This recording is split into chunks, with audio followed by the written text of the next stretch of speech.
Hey everybody, thank you for watching my LP of Gabriel Knight, Sins of the Fathers. Um, if you haven't watched it, you probably shouldn't be watching this video though. This is our little intermission.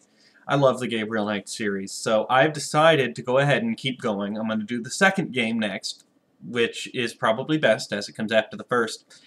The problem is, the second game is a full FMV game. For those of you who don't know, there was a period in gaming history around the time when CDs came out, and all the game developers went, oh my god, there's so much space on these things! We could actually make movies!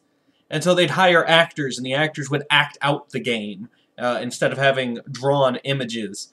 This was very popular for, I don't know, maybe 5 years, until somebody realized that most of them suck really bad. The acting is usually pretty horrible, and the fact that you're filming the actors actually moving limits your options as a gamer. Because I can't give you 15 different ways to interact with an object if I have to film all 15 of them. It takes up space. So a lot of FMV games just have a one-click interface, as opposed to like what you saw in the Gabriel Knight, which has one of the most complicated interfaces. Push, pull, pick up, walk over here, all these different things. Typically, FMV games were just one thing, and then the game would interpret what it wanted you to do, as opposed to what you wanted it to do. A lot of FMV games were really bad. There are exceptions, and I do think that Gabriel Knight 2, The Beast Within, is one of those exceptions. Now, the acting is at times quite laughable, even more so than Tim Curry's outrageous accent. Samurai. And I'll probably laugh at that a little bit. The reason it's going to take a little bit longer, I'm not going to be able to start on it until probably the end of February, is I have to buy new computer hardware just to get game footage. Because the FMV video formats are outdated, it's hard to find anything that can actually capture audio and video from them. So, I'm having my best friend Gary, who built my computer, he's going to come out into Austin, and we're going to go buy video capture cards, an updated graphics card. I'm going to spend some money on this, because I love Gabriel Knight that much. So, near the end of February, I should be able to start working on the second game, and then we'll move on to the third. And then we'll be done, because there's only 3.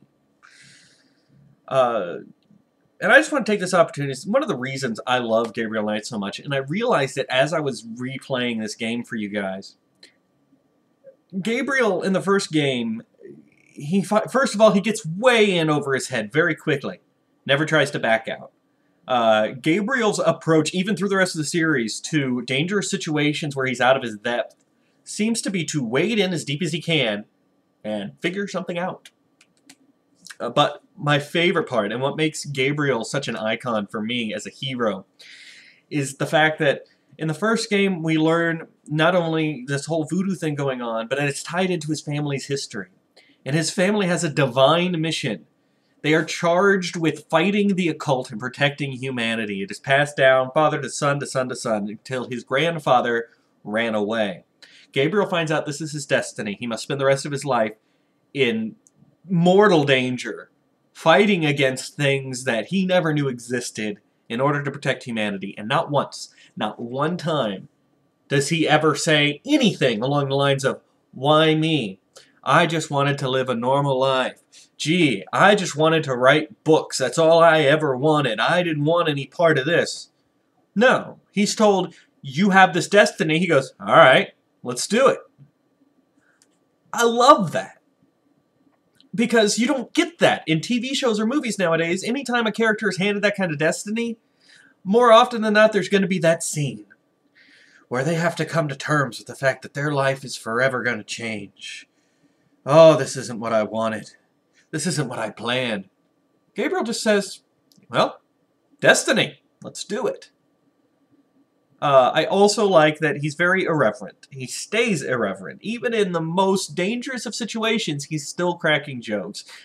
I like that because it kind of reminds me of me. Like that one time I went up against the voodoo cult, I was still cracking jokes. That's why I like Gabriel Knight so much as a character. And that's why, even though Dean Erickson, who plays him in the second one, even though the acting is not phenomenal, I'm not going to be too hard on him I'll point out specific moments, sure, but I'm not going to pick on the guy too much overall because he's playing a legend. I mean, he is Gabriel Knight. Tim Curry comes back and does the voice in the third game, and maybe we'll do an intermission between the second and third, but that's all I have for now. I'm sorry it's going to take a while to get to the second game. Believe me, I'm as eager to do it as you are to see it, provided any of you are actually watching. Anyway, thank you, as always, for your time and for pretending to care about what I have to say. I do appreciate it.